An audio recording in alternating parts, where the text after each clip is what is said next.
Welcome to Anime Out of Context, a comedy review show hosted by a basement dweller who grew up scrounging terrible fan subs on sketchy websites prior to the convenience of modern streaming, alongside a willfully ignorant soul whose only knowledge of anime comes from the shows forced upon him here.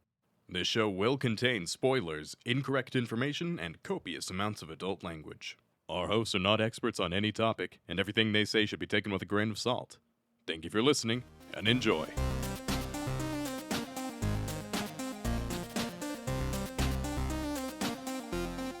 Hello and welcome to Anime Out of Context, the show where I attempt to explain the sometimes weird, sometimes wonderful, but always hilarious world of anime. Aw, man, don't you just wish it was Christmas in July? I'm Shaun Rollins. I'm Remington Chase. Shaun's mad at me because he doesn't like Christmas. No, normally I love Christmas, Rem. What I don't love is secrets. He's talked about he's not looking forward to this year's Christmas. I don't know why. I'm super hyped for it. But that's still 6 months away. What are we doing this week, Shaun? Well, Rem, it is July. Yep. Patriotic time for America. God bless America, baby. Yeah, and all of its lack of faults. Yes. All those faults that we shove behind the back of the McDonald's just to keep hidden away. When I put on my patriotic red, white, and blue blindfold, I can't see anything wrong. Or anything at all, as it turns out. Hey, that's not important. So with that in mind, Rem, I figured, wouldn't it be great to do an anime set in America? Okay, yep, alright. Sure. Specifically, one of the most American places on the face of the world. Alright, most American places, there's a couple options that come to mind, right? Right.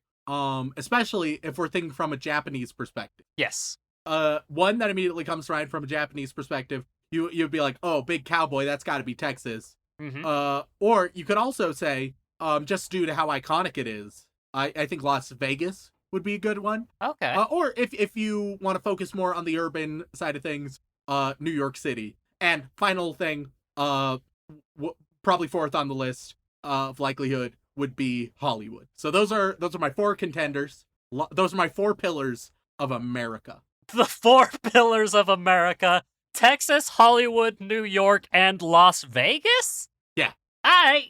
Fair. I can't fault you for that. Well, specifically New York City. So you have a city, an entire fucking state, and a city.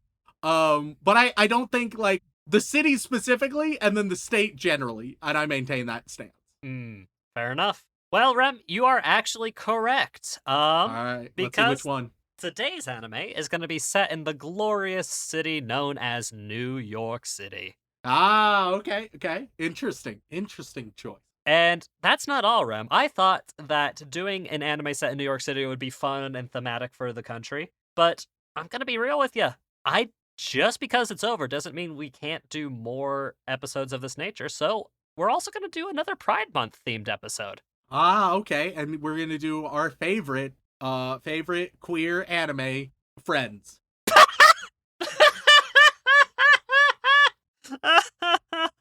I'll be there for you. Da-da-da-da-da-da. Yeah, no, I'm sure that'll go over completely well. No, Rem. Actually, no, my bad. I should have focused more. It's a yaoi anime, Seinfeld. Fun fact: I have never seen a single episode of either of those shows. Fun fact: you don't need to. My goodness.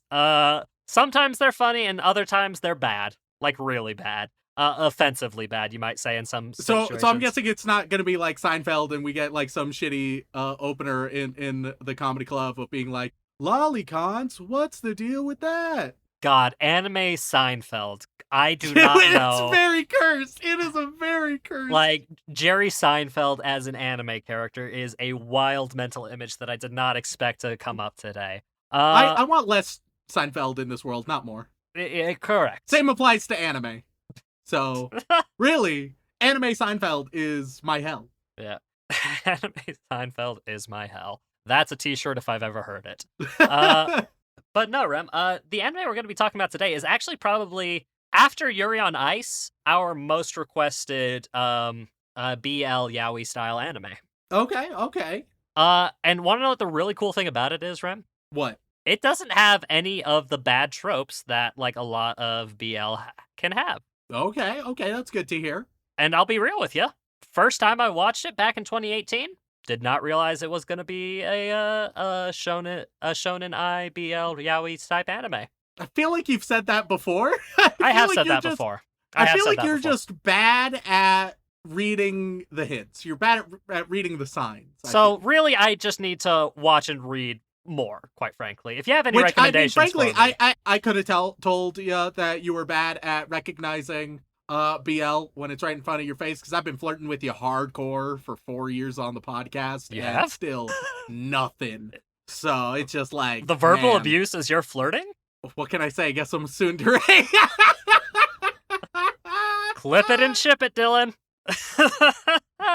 But I do say that a lot, I will admit, because a lot of times I like to go into new series blind, especially after I started deciding to, review anime for a living. Sure. And I went into this one super excited, because it looked fascinating and interesting, because it's a anime set in New York, and it's also about gangsters and the mafia. Okay.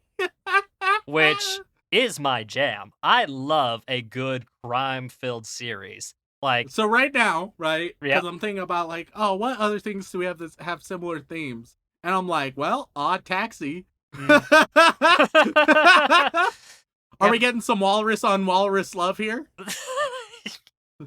No, we're not. I will say the main character's last name is Lynx. The lesbian ladies, they love yams, and the gay fellas, they love walruses. These are just the facts, all right? Yam and walrus unity, that's what we're about here. I don't know if you can say that, Rem. I will say one of the main characters is called Lynx, like the cat.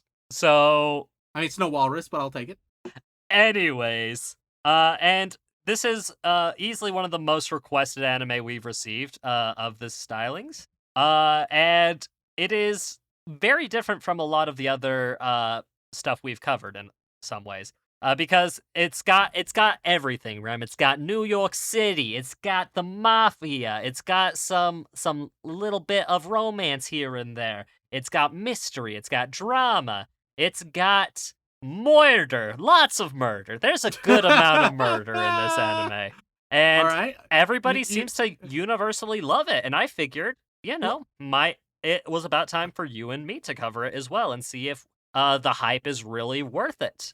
I have no idea what to expect, but alrighty, let's fucking do this shit. Yeah, no. Basic premise, one of our main characters runs a small gang, and there's a big murder mystery going on about, and a young man from Japan who's a photographer shows up in New York and gets involved against his better wishes.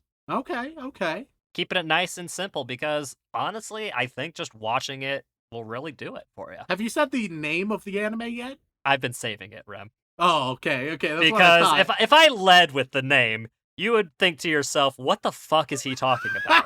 Oh, no, all right, well, what is it? Well, it's 2 English words.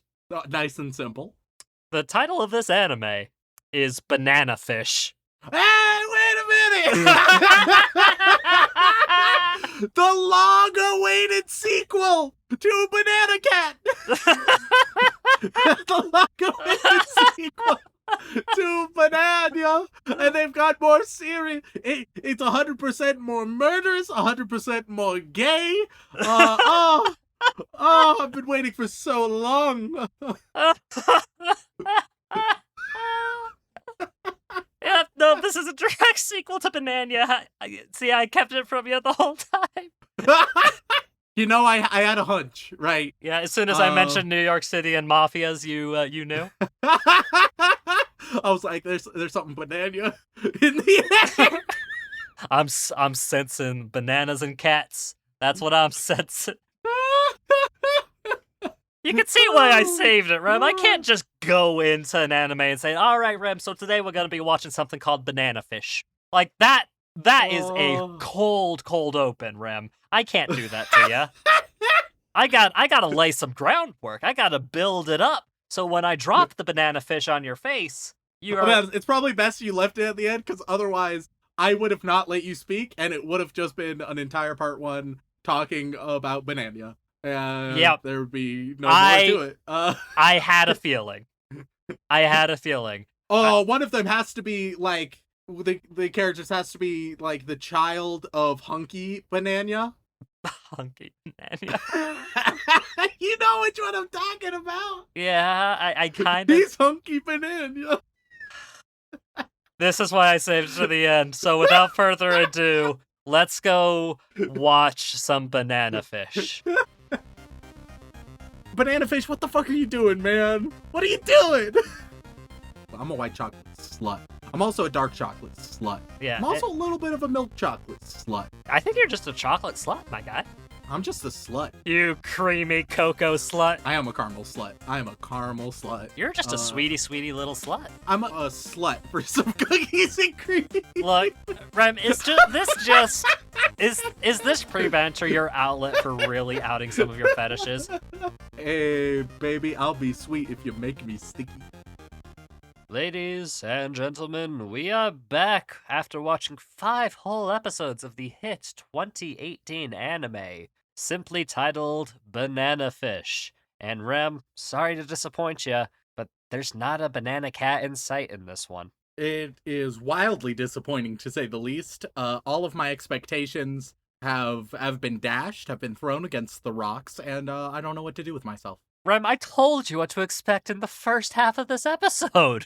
And yet still, I held out hope. Still, I believe. You thought I was bullshitting you on, like, the drugs and the drama, the crime lords, all that, the mafia. You thought that was the bullshit, and it was actually just a grand ploy to watch more banana cats? Yeah. I genuinely do not know how to help you.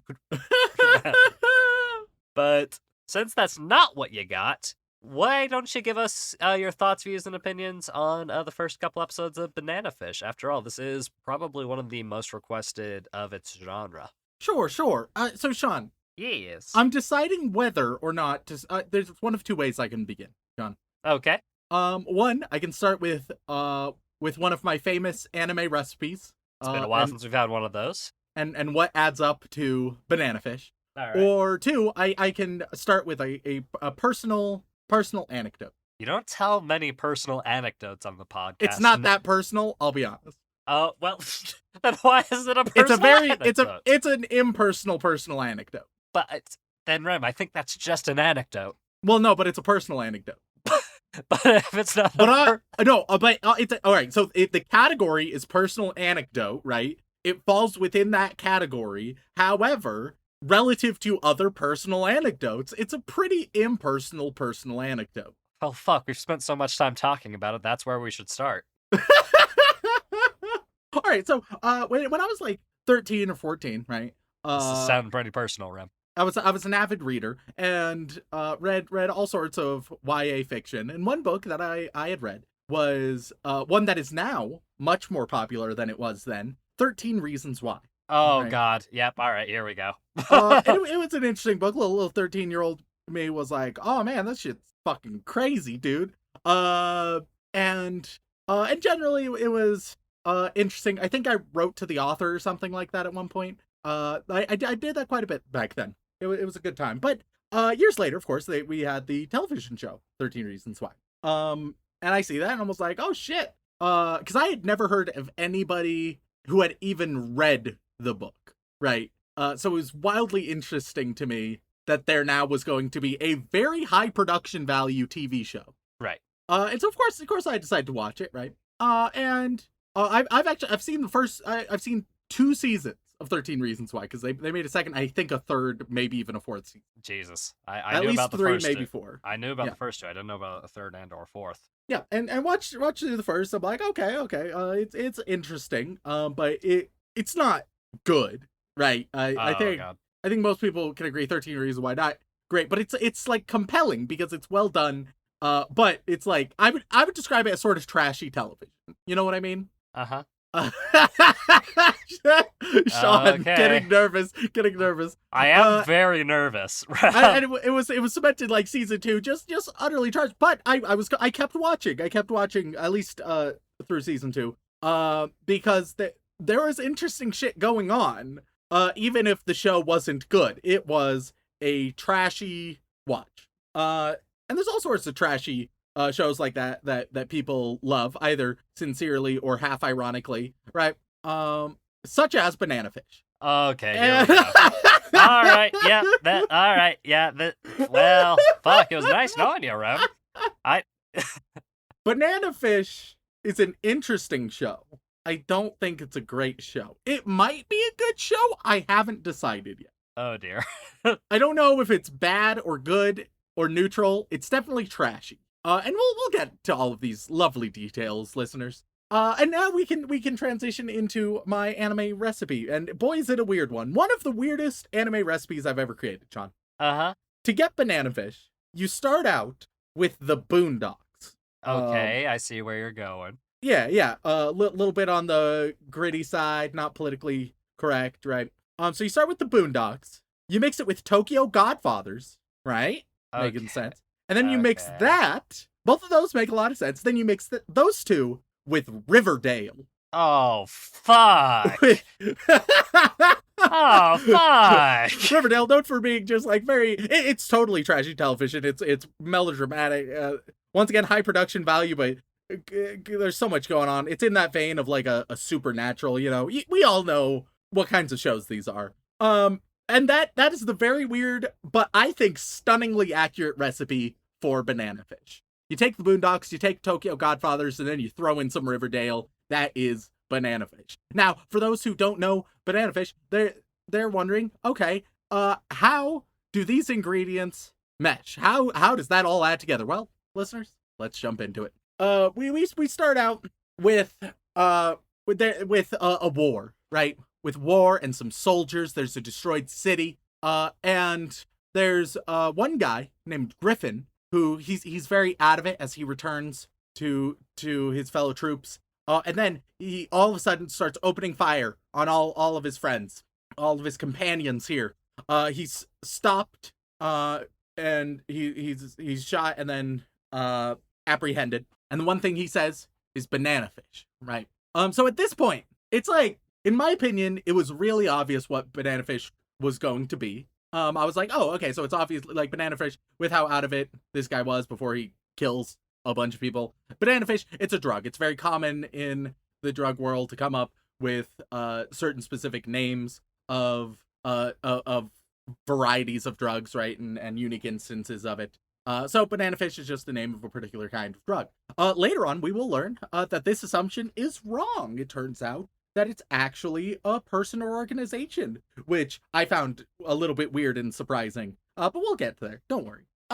Then we cut away from the battalion to now we see like a pretty boy drug dealer, and a bloody man in an alley comes up to him before he dies, and he gives him a little locket, and he too says Banana Fish.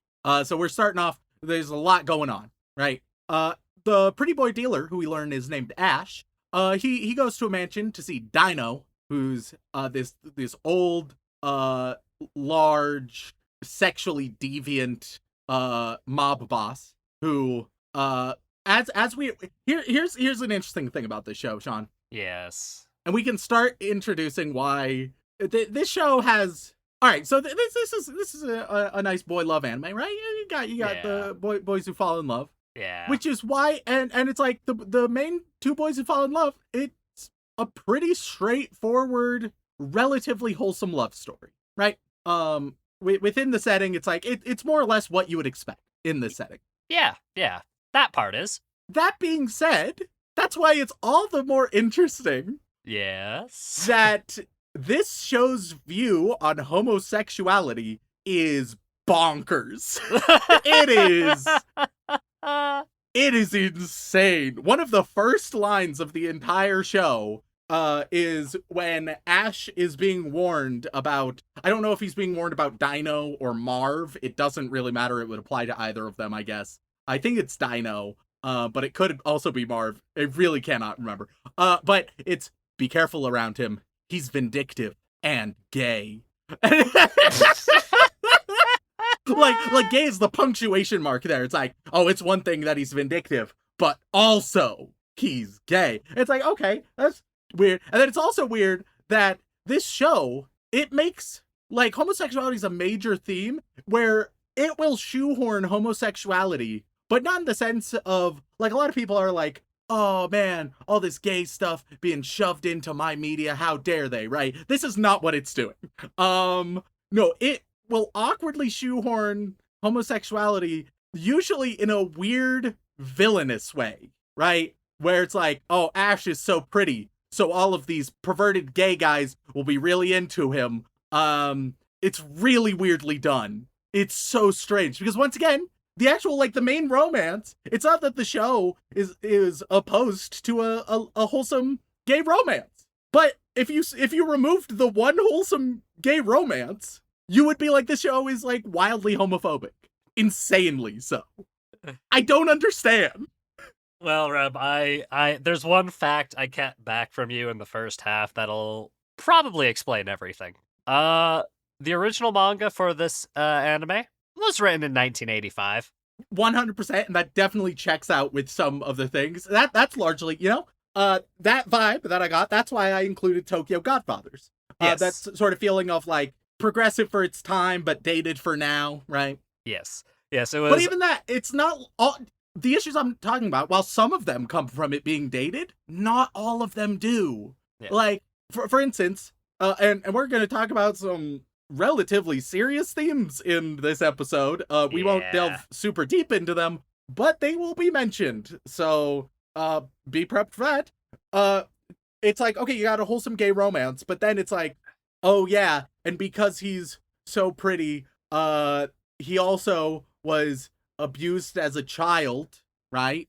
Yeah. Child traffic. And then also when he goes to prison, there's a whole lot of like prison rape talk. Like, homosexuality is a major theme that is usually depicted in this anime as wildly deviant and destructive, but then it has a very wholesome relationship at its core, and I don't know what to do with this. Because it's not saying like, oh, there's, gay people can be morally good or bad. There's nothing inherent to their morality based on their sexuality, which, like, yeah, obviously. No, this show has strong feelings about it in both ways. It's a wildly confusing show on this front. And I won't be talking about it exclusively, but I just needed to bring it out there because I can't make sense of it. It's real fucking wonky. Yeah, I will also say, of the recommendation emails we got for this one, Rem, a lot of them were like, all right, you need to show them the whole thing. And I was like, y'all, we don't, that's a big ask. That's a big ask. That's a lot, That's a big ask, and not gonna have the results you want. So we'll see what predictions I can make. Anyway, continuing back to the actual show happening, right? We see there's with Ash and Dino, there's this sort of coerced sugar daddy relationship a little bit. Yep. Which, yep. Then we see Ash, he like returns home. We meet some other characters such as Shorter, who's in charge of the Chinese gang. And we also meet Skipper as well, who he's a younger black kid who's a close friend of Ash's. And we see that Ash has stolen the drugs that Dino wanted, right? And he's like, what the fuck? Oh man, even just describing the show, because so much happens, it's balls to the walls at all times. So I'm trying to figure out how to simplify. Like, yeah, the main reason why I said watching all of it was a big ask was, one, because it's 24 episodes. Oh, fuck. And two, a lot happens in each episode. Yes, yeah. So Ash asks Dr. Meredith about the drugs he got, and Meredith investigates, finds out that it's some form of hallucinogenic, but not like LSD. In fact, it's like a violent hallucinogenic, more or less, right? Marv, who's Dino's lackey, who is also vindictive and gay, which is why I don't know if that line is referring to Dino or Marv. Yeah. And Marv is also interested in a sexual relationship with Ash, as we will see later. Marv is told to stop Ash, and they get a guy named Arthur on their side. And Arthur is one of Ash's gang members, but he doesn't like Ash. It should be noted, Ash is in charge of a big old gang, right? Even though he's only 17, he's sort of a prodigy. They're like, it's amazing he's in charge of this gang, considering he's 17, and he's white. Okay, all right. Now we gotta address this shit. Yeah. Look, I don't want to be talking about it. This show it's bringing up a lot of shit, and so I gotta sort it through. This show is one messy bitch, and I gotta untangle its threads. So, I'm not opposed to it like mentioning ethnicity. That can often be a significant part in different gangs and stuff, especially if we look back a few decades, right? Or in a prison environment. Like, a lot of times ethnicities are very important to gangs for one reason or another. So it could in fact be notable that that this white kid shows up and becomes a gang leader super quickly. But then, so you'd imagine, okay, so he has a largely black gang, or at least like people of color in his gang, right? That's the conclusion I think it would be reasonable to draw. Otherwise, it wouldn't be that notable that he's white otherwise, right? Right. But no, his gang is super fucking white. And the only prominent member of the gang who's not white and who actually matters is Skipper, who, little spoiler, is about to die. So, to just review a little bit, they're like, wow, it's real amazing that this white kid took over this super white gang where one of the only black characters to have any dialogue immediately dies off. All right. Well, it's not Okay. immediately. Episode 2. Okay. Oh boy. Banana Fish, you trashy bitch. Like, what am I supposed to be doing with all this stuff, man? Like, I can't ignore this. Like, okay, if you happen to have one horror movie where the black guy dies first, that doesn't mean much. But if it's a consistent trend, something's going on there. And it's just weird. And Banana Fish, what the fuck are you doing, man? What are you doing? Continuing on to this very messy journey that we've already tangled ourselves into, we meet IG and friends who don't really matter. AG. AG, whatever. AG is a young Japanese boy visiting America with some detective police friends. I don't know why AG is here. His friends are here to solve crime. He's here to find love.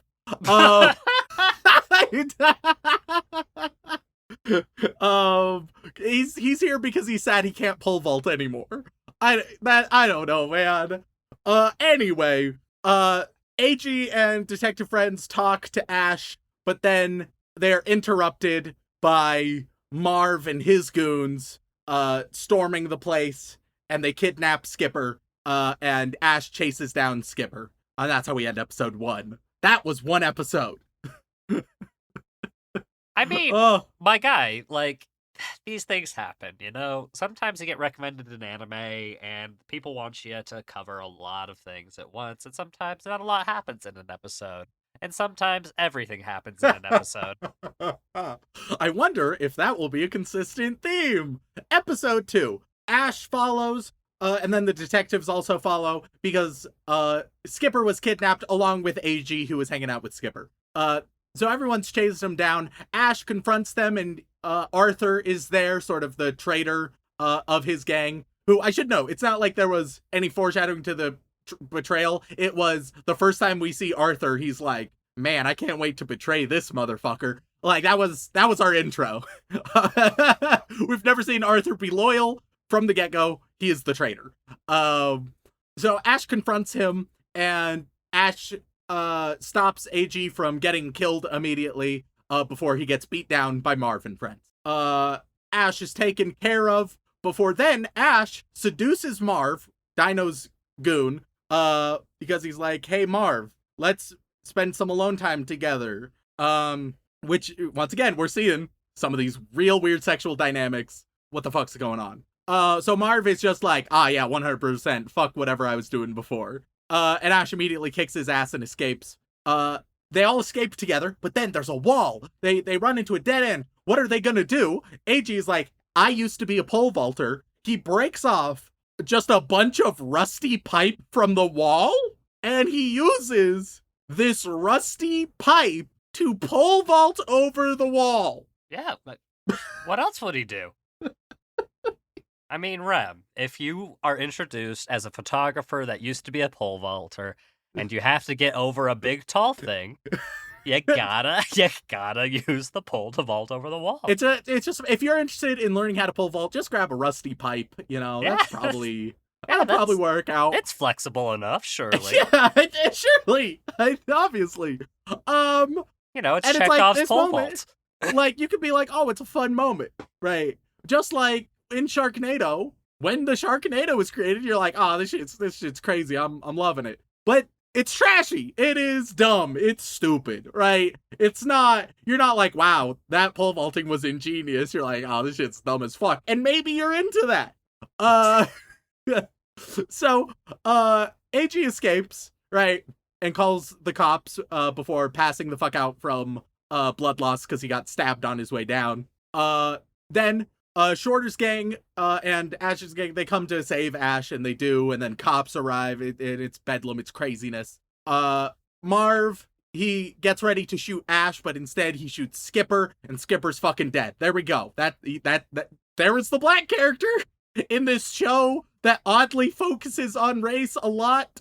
And it's not that odd, because it's like old school gang territory, but it's weird that it focuses it on a lot, and then it's super white. It's a choice. It is a decision.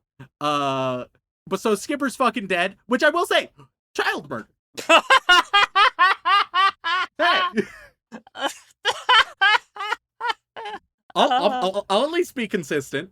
It's interesting. You thought Skipper might be important? Fuck you. That kid's dead. All right.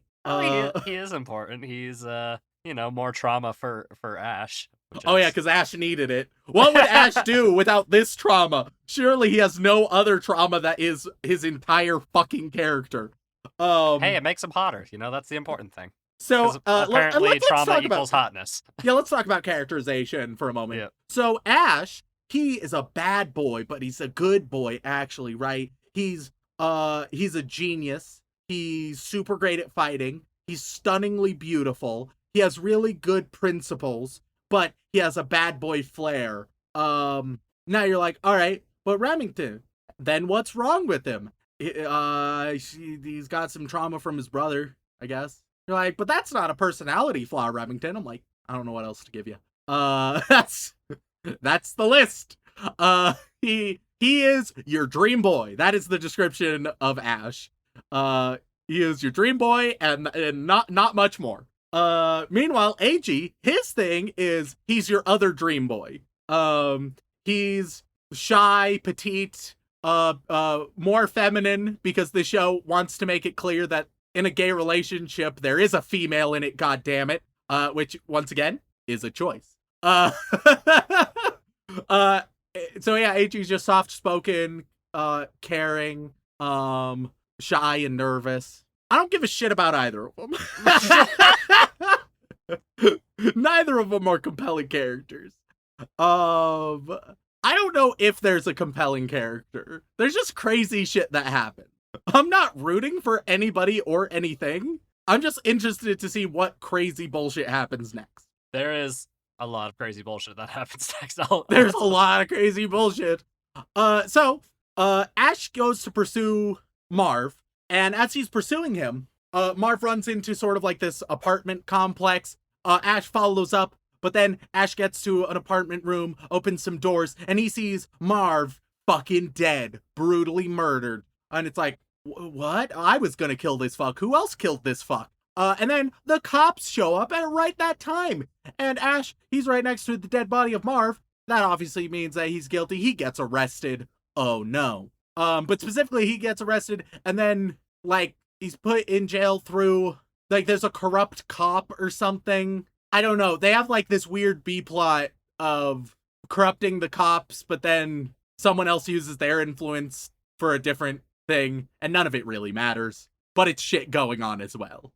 We see that Marv abused Ash when Ash was younger. Which all right, here we go. And then AG is sent to gather some intel, but he find Shorter. He thinks he doesn't succeed, but actually he sort of does. But also, because he's a little bit careless, he's going to be responsible for a thing a little bit later that we'll get to. Ash is transferred to prison due to a corrupt judge, and in the prison there's this guy named Max. And then some prisoners are also hired to target Ash. There's a lot going on. Good God.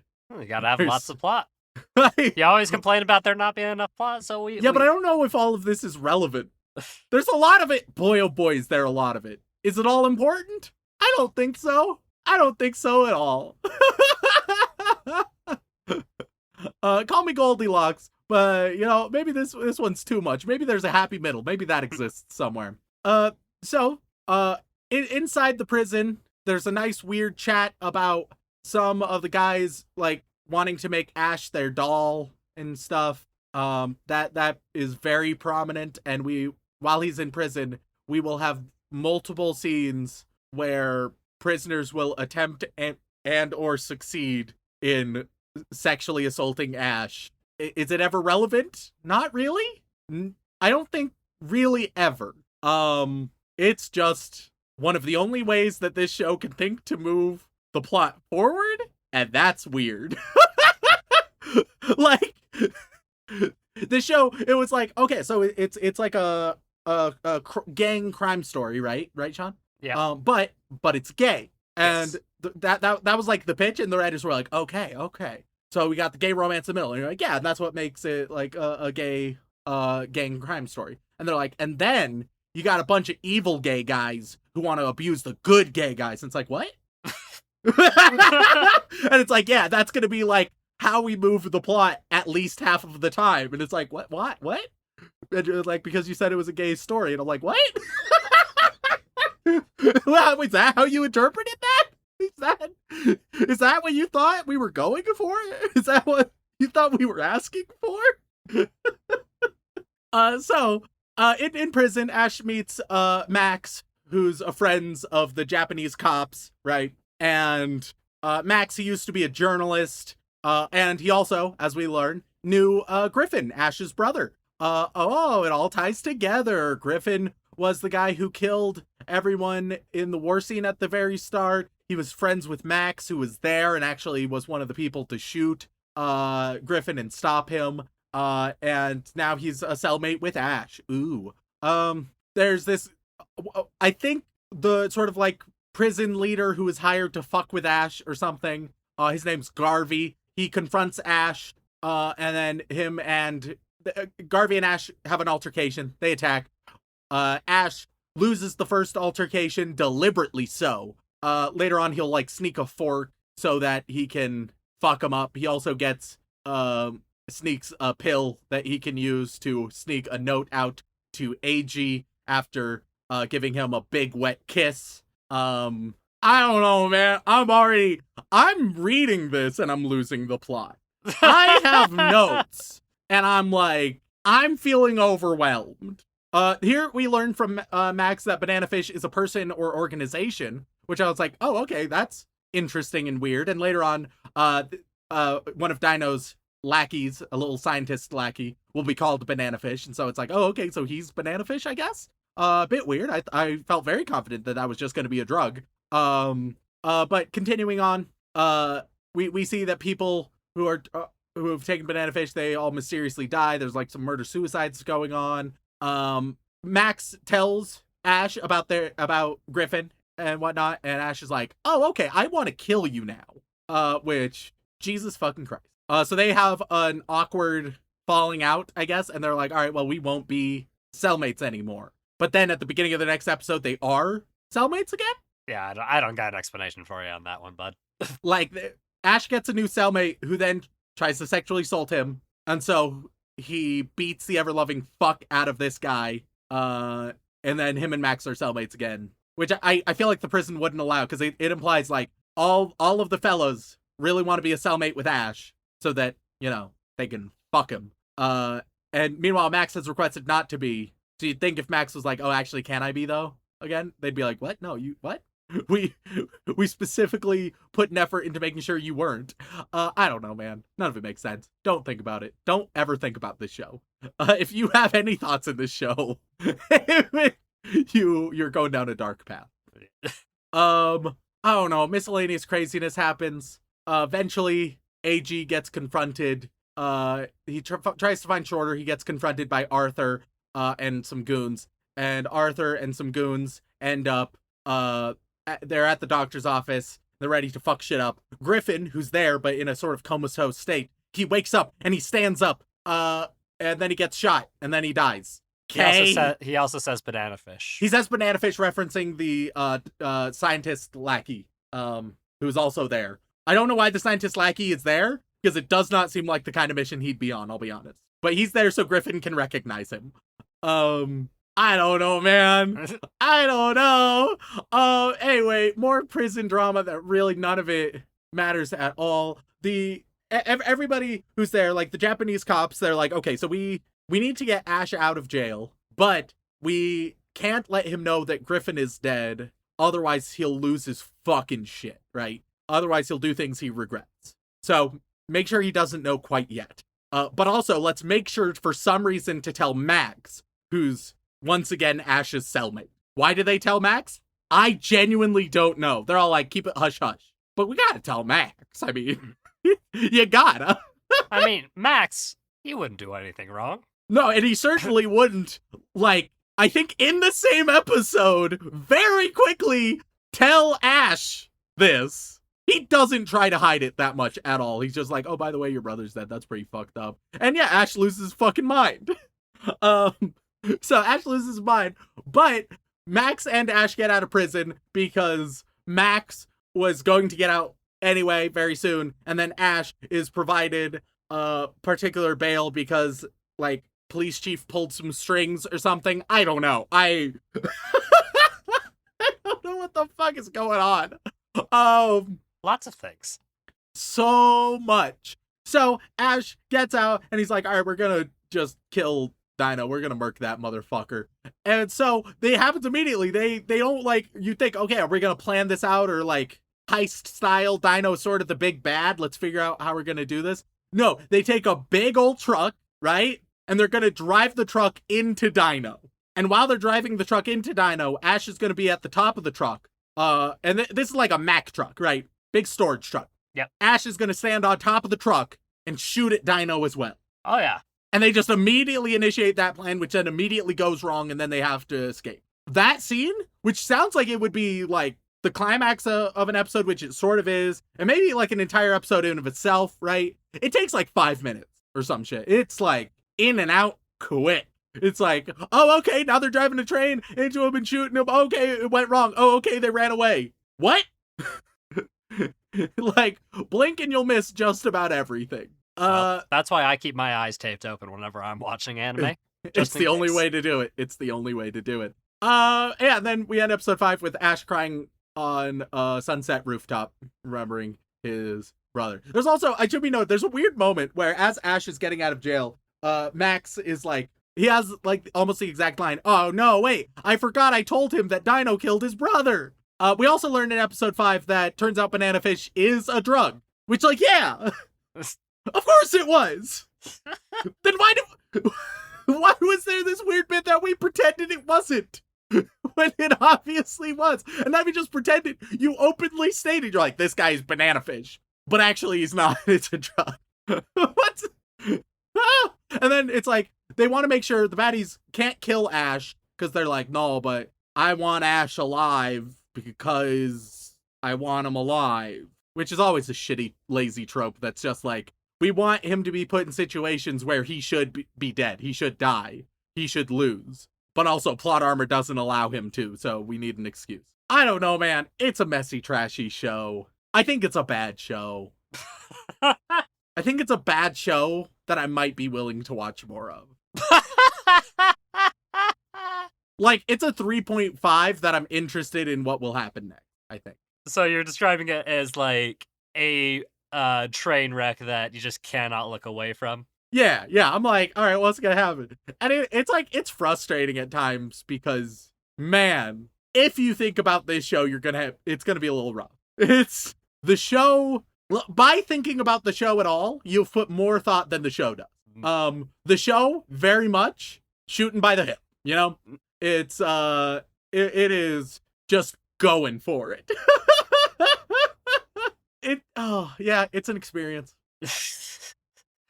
Rem, would you like to know how many emails we got praising this anime and requesting that we do it because it was one of their favorites of all time? Oh, so fucking many. So many. I've seen how many emails we got. Usually I try not to read what specific emails like that are recommendations. I try not to read what recommendations we have, but some are gonna slip through, and enough have slipped through. I know. Oh my god. Yeah, banana fish. Holy shit. Not counting the ones that had typos in them, like not enough N's or A's. That happened a couple times. Banana, it's a hard word, y'all. We got approximately from the range of 78 to about 120 emails on this one.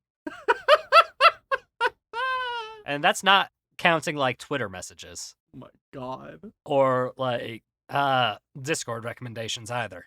Jesus it is Christ. probably, after Yuri on Ice, one of our most requested yaoi or boys love manga. We've had a great line of really solid yaoi anime. Yes. Right? There's been a lot of really great ones. This is not one of those. This kinda trash. Yeah, Which like, you may like it, right? I don't disagree with people enjoying it. There are plenty of times where I think I enjoyed it. That doesn't mean it's good. Doesn't mean it's a good show, right? If you enjoy watching Riverdale, sort of like, it's the definition of a guilty pleasure. You're not being like, oh man, the writing is so goddamn deep. No, you're like, oh man, it's just fucking crazy right now, dude. Holy shit. Yeah, that's the enjoyment. You're gonna be like, goddamn, look at that Sharknado. Oh my god, he just chainsaw through a shark. Like, it's not smart. It's not thoughtful. It's not deep. It might be enjoyable, though. So you're saying the 2018 anime set in New York about gang warfare and drama and violence, written by somebody in Japan in 1985, is not like the 100% perfect anime that everybody seems to be claiming it is? Oh, so far from. So far from. Well, I just would like to say that I think the show's fun to watch. That's the only opinion I'm going to offer in the show. I had to be very vague in the first part, and I was like, this is a very fun show to watch. So Yep. that's all I'm going to say. Hey, Rem, Yep. it's time for your favorite game. Care to guess the All right. Val score for Banana Fish? 8.7 straight up. I think it's insanely high. All right, well, with 310,000 ratings, Banana Fish is currently sitting at 8.50. Oh my god. Yeah, It I was is- in the ballpark, and yeah, that's just... Yeah, it's currently ranked number 114 of all things on Mal. And Guys. But and what? Look. There's better boy love, there is, and there's better crime shows. there is. By far on both counts. I mean, a lot does change after like about episode 10, I'll say. But for obvious reasons, I can't talk about that because, as you can tell, Rem, a lot happens in 5 episodes. And if I tell you even about some of the things that happen in episode 6 and 7, Can I make some predictions now? go right ahead. All right. So, first, shit's gonna last way too fucking long.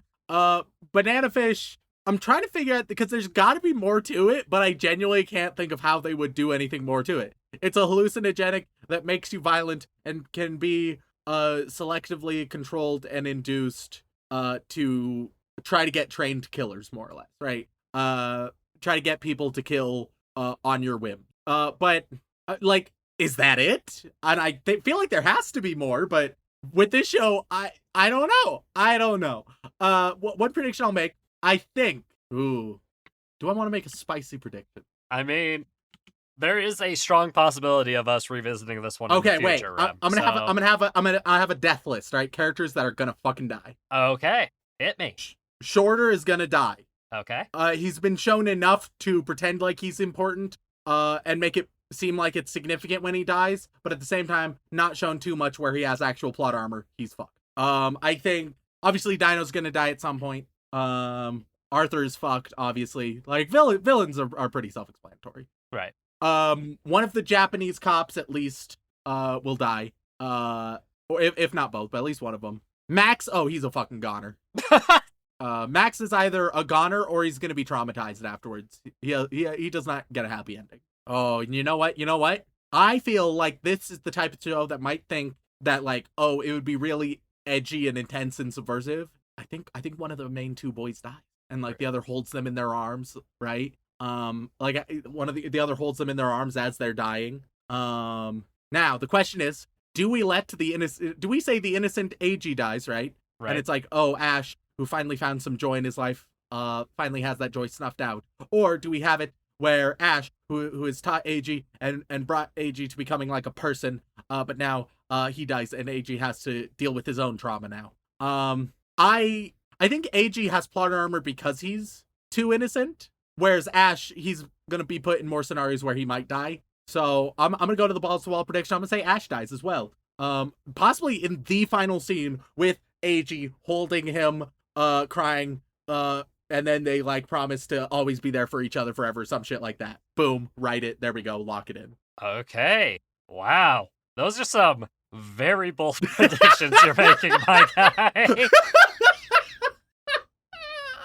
I'm gonna say at least 60% of those predictions are gonna be accurate, with Man. one of them being spot the fuck on. And which one is the spot the fuck on one? I don't know. I'm not gonna say which one is spot the fuck on, but one of them will be. So you're just gonna. So if one of them happens to be spot the fuck on, you're gonna be like, "Ha, told ya."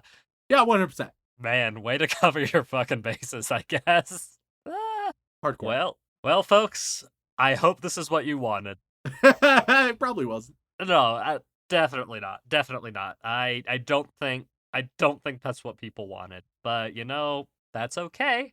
Because sometimes people need to be told everything that their favorite show is doing wrong. I will genuinely mention, Rem, that I tried searching for bad reviews of this show just because I'm curious. Yep. And a lot of the bad reviews are just so bad in and of themselves, like it's hard to take them seriously. Yeah. So it's like, man, yeah. So the reviews that are bringing the curve down aren't as helpful for conversation, unfortunately. So who knows, Rem? You might have one of the most comprehensive negative reviews of this show. There we go. Nice and definitive. What and it's gonna say? get us a lot of flack. Yeah, that sounds about right. So I just want, on the record, I just want it to be said, I wanted people to enjoy this episode, and hopefully they do. Yeah. Because I suppose the final question I have to ask you, Rem, is any chance you'd want to watch more Banana Fish with me? Probably. You can't look away. You Yeah, want to I'm see how it probably ends. down. Like at least a little bit more, because it's keeping my attention. However, as to whether I'd be able to finish it, that's still up in the air. Well, I mean, it's only 24 episodes, Rem. That's so much. I don't think you can call 24 episodes so much when things like One Piece exist. No, that's not how that works. No? It's not how that works. No? Oh man, I have a one sec. Let me figure out how to sanitize this comparison that I'm about to make. Oh, Jesus Christ, Rem, careful. If you're like, oh man, he killed 20 people. You can't be like, yeah, but have you heard of Mao? It's like, yeah, that is a lot more, I suppose. However, 20 people, still a lot of people to kill. I cannot believe you're equating a show length to mass murder. Hey man, that's just the theme. The important thing is the numbers. The important thing is the numbers. Oh my god. Okay, sure. Let's end on that note, why don't we? So with that in mind, thank you all so much for joining us. If you enjoy Rem tearing apart your favorite, most beloved shows from a specific year, then you can head on over to wherever you get your podcasts, whether that be Apple Podcasts, Podbean, Stitcher, Spotify, and leave us a review. It means the world to us, and we do read every single one, as evidented in this episode, where a lot of your reviews also have recommendations in them. I didn't factor those into the full number because, my god, math is hard, and addition, you can't expect it from me, guys. But if that is not enough for you, you can head on over to twitch.tv/animeoutofcontext, where myself, Remington, and Dylan do occasionally play video games incredibly poorly. And if that is still not enough for you, you can head on over to patreon.com/animeoutofcontext, where you can gain access to all kinds of lovely bonus material, including having the opportunity to have your name read aloud live on the podcast. So, Rem, who are we thanking this week? As always, we would like to send our regards to all of our bland bitch protagonists, as well as our magical girls, who we really appreciate. But moving on, we get to our yandere waifus, who are throwing us in jail and then pole vaulting into needles. I don't know, man. Who knows what the fuck is going on anymore? I feel like you might have watched Saw recently. I think that was an exact thing in Saw. And on that list, we have Alex, Xanax, Yandere Neko, you hear? Why Shaun, Walk Me Home Gently, Wade Achel, Tyler Worley, Tsumugi is way cuter than Anya, and that's just facts. Trenton Farrell, Travis J. Humphrey, Totally God, Tony Choppa, Titan CNH, Tim Westy, The Susanator, The Big Bean, Tetsuo 13 says Anime Out of Context always brightens up my day. Oh, perfect. Well, nice. we're happy to hear that. Squirrel. This probably won't have brightened up your day, but that's okay. Yeah, you know. So that guy got old, but I had fun while it lasted. So how are you guys doing? Having fun, I hope. Anywho, I'll talk to you later, I guess. Silent Secondary, Shoujo Addict, who doesn't need help, just more manga to read and anime to watch. Shaun, punish Rem and make him watch Excel World. Shaun, are you reading new One Punch Man? It's peak fiction. That was all in caps, so it's very important. Yeah, of course. Shaun is shitty enough for the Frog Shit Club. I hate this. I hate it here. This is my hell. Preach on, Remington, about frogs shitting out kids. God, I love it so much. School Days and Cladded for the Fields, Salty Pretzels, Sadie Bartling, Ross Palmer, Rimuru Tempest is my waifu daddy. I'm trying to parse the phrase waifu daddy. Yeah, no, that's a mixture. Could someone I mean, Rimuru is the slime from, Slime Incarnate, like if you recall. Explain them being a waifu daddy. I mean, explain to me the concept of a waifu daddy. For a moment. I mean, I'm fairly certain he identifies as male, but he can also be a hot female if he wants. Maybe there's something there. Can he only be a hot female? Can not be an unattractive female? There are spoilers involved with that. All right. Rhiannon Williams, Remington Merrill. Rem gave me depression. Oh boy, an ounce of serotonin. Don't mind if I do. Wow, very conflicting back to back. No very. waifu, no waifu. Nick Harvey. New from Crumb Sluts Bakery. Frog shit fritters. Fuck! I hate it here. This is the worst. We have some funny ass patrons, man. Mike the Mutilator, Makeka 7 Hierto, Mexican Gone Freaks, Maya sees Itzy, Matthew Drum says Dylan's an angel, Matthias Rodas, Martin, Matt02 Max, Lizzie Anthea, Lukio, Logan Evans, Let Me See Dylan and Rem in Thigh Highs, ooh woo, fuck, King Rich Rock, Casey Mosley, Cassidy, Jose Melcher, Jax, Jam Hands, I'm just here for Rem's insightful yet incorrect takes. It's my birthday, May 20th, so I'm now God and I'm taking over the podcast.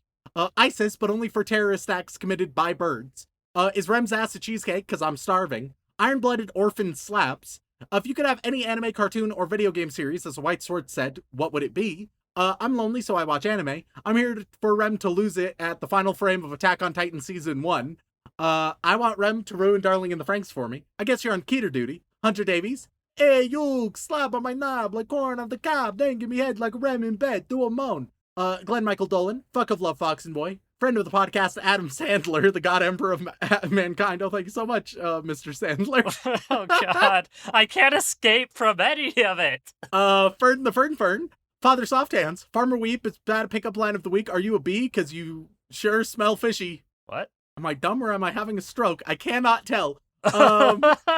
Fantide, both. Extreme Cobra, Epigamy, Elite Knight, drink milk to prevent wobbly bones, not a conspiracy, but also sort of a conspiracy. Dickite, Mimicin, Picachurin, Tris, Pentafluor ethyl, trifluorophosphate, also known as FAP, and finally, trans 1,4-bis 4 pridil eth, and then it cuts off.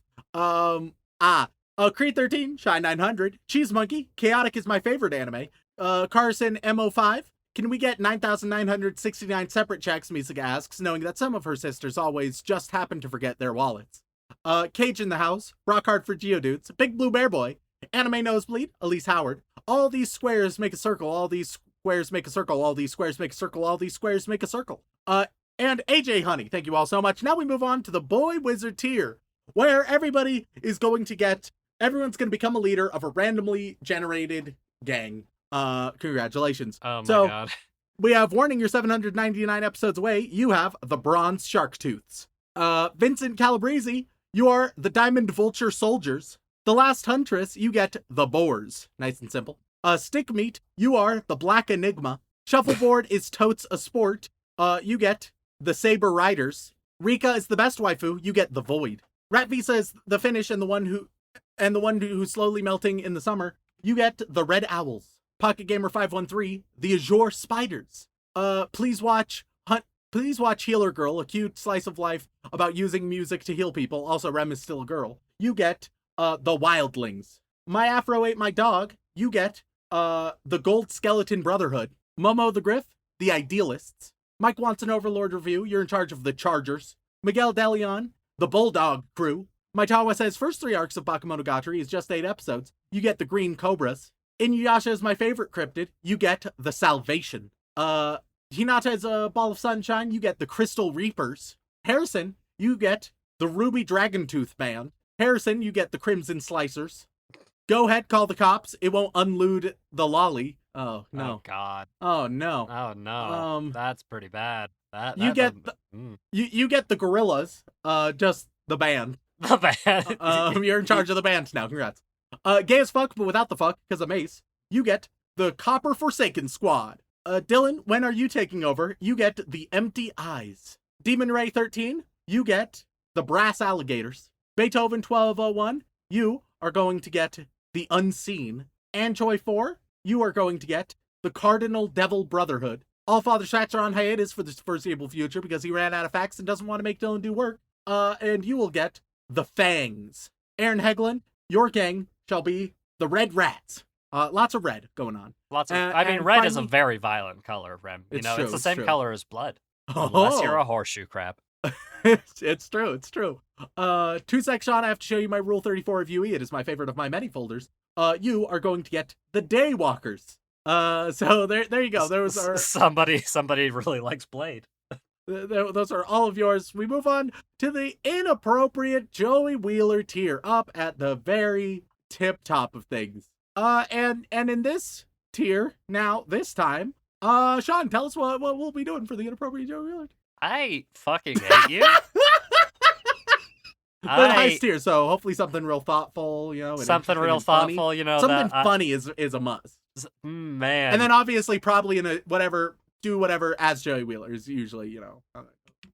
I just thought it'd be fun for you to come up with one for Change of Pace. I thought people would like that. Yeah, no, absolutely. Yeah, why would anything else happen, honestly? But also, so it needs to relate to Joey Wheeler, right? Be funny and interesting, and also ideally relate in some, albeit tangential way, to the anime we just watched. You know what? That is very true, and it's a good thing that I'm very, very good at these things.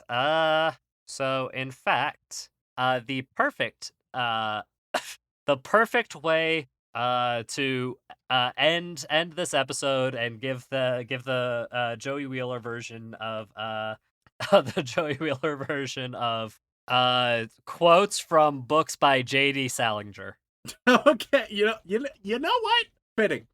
And Remington is gonna very kindly provide us with them as Joey Wheeler. Oh no, I've given him the power. I've given him too much power.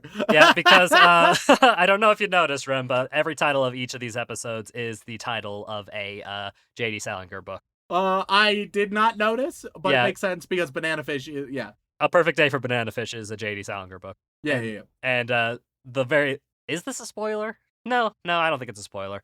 The very last episode of the series is called Catcher in the Rye, so. Okay, yep. All right, so we start off with the redneck weeb returns thanks to moonshine and jiggle physics. What do these quotes represent for these people, Shaun? Because they're not just quotes in the ether. Yeah, no, these quotes will represent, they're motivational quotes, Rem. Motivational quotes for the future, because J.D. Salinger, it was well known for writing books about. So we're providing them with the motivation they need right now. Yes. All right, so for our redneck weeb, what really knocks me out is a book that when you're all done reading it, you wish the author that wrote it was a terrific friend of yours, and you could call him up on the phone whenever you felt like it. So there you go. I hope that sufficiently motivates you. I feel motivated.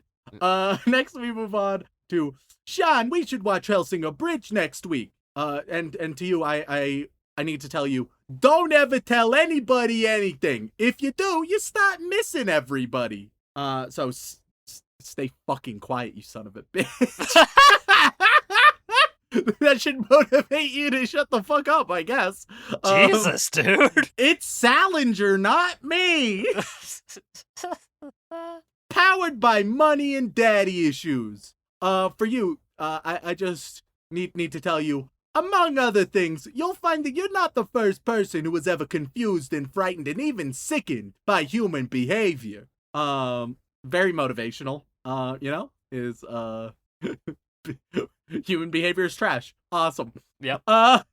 Magic Ice Ball. This one, great, really motivating. I'm quite illiterate, but I read a lot. So do things that you can't do. I don't think that's the summary. Do things you can't. Next we got, I spent too much time playing Overwatch. Please help. To you, I need to tell you, and this is especially relevant right now in your life, you know why. I'm sick of just liking people. I wish to God I could meet somebody I could respect. Hate everybody. That's Jesus. The message. I think that's the message here, right? If you play a lot of Overwatch, that's probably the case. You see? It's been a while since I played Overwatch, but that was a strong remembrance for me. Next up, we got Dylan Army General. Glory to the editor. Hashtag Dylan is waifu. Hashtag communism for books. I can type a lot. Damn.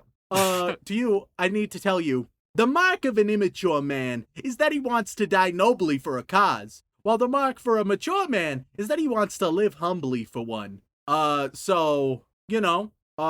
die. Don't die. If you die, you're a coward. See, I'm extracting the messages here. The obviously intended motivational messages. Yeah. I'm sure that's exactly what Salinger wanted people to feel when they read his books. Because, famously, J.D. Salinger loved when people talked about his books. He absolutely loved it. I'm not kidding. This is the order that I'm reading these. Next is my dear old mom. Uh-oh. I cannot emphasize I have not altered which one. I'm just reading down a list. But y'all won't believe this because to my dear old mom, I have to say, mothers are all slightly insane. I swear to God. I swear to God, that's what it chose for me. So yeah, just go crazy, mom. Just go fucking nuts, apparently. That's what Salinger wants for you. Next up, we have Chelsea Nussbaum. To you, I need to tell you, very importantly, right now, today even, it's relevant today, the moment you hear this. That's the thing about girls. Every time they do something pretty, even if they're not much to look at, or if they're sort of stupid, you fall in love with them, and then you never know where the hell you are.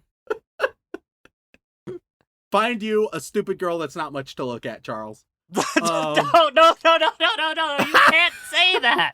You absolutely cannot say that. Salinger approved advice. No, that's bad. Next up, we have Blood Cell, not the white one. And what you need to know is, I don't exactly know what I mean by that, but I mean it. You don't need to know what you're saying, just say things. Yeah, this list of quotes is very heavily leaning in the Catcher in the Rye category. There's lots of Catcher in the Rye. Yeah. Here's another one. Next up for Anime Girl. You need to know, people are always ruining things for you. Fuck them people. don't interact with people. Jesus, most of our audience are introverts, Rem. You don't need to encourage them. Next up, we have going above and beyond. We are here to motivate Dylan Hayden. Dylan Hayden, who I want to tell them. Anyway, I keep picturing all these little kids playing some game in the big field of rye and all. Thousands of little kids and nobody's around. Nobody big, I mean, except me. And I'm standing on the edge of some crazy cliff. What I have to do, I have to catch everybody if they start to go over the cliff. I mean, if they're running and they don't look where they're going, I have to come out from somewhere and catch them. That's all I do all day. I'd just be the catcher in the rye and all. I know it's crazy, but that's the only thing I'd really like to be. The moral of eat more rye bread. That's wow. That's what I took from that. From one of the most iconic quotes from the book. Yeah, absolutely. Thank you all for tuning in. If you want to reach out, whether it's for a comment, question, feedback, or recommendation, you can tweet us at AnimeConPod on Twitter, or send an email over onto animeoutofcontext@gmail.com. Once again, guys, thank you all so much for tuning in. We all love you very, very much. And as always, don't fuck your sister.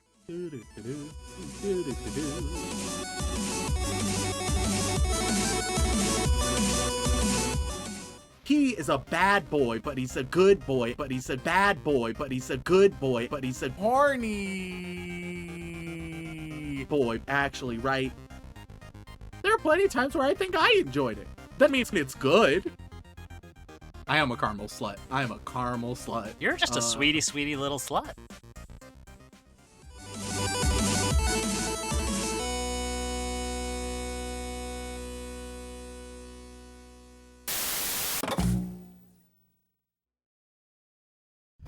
Two.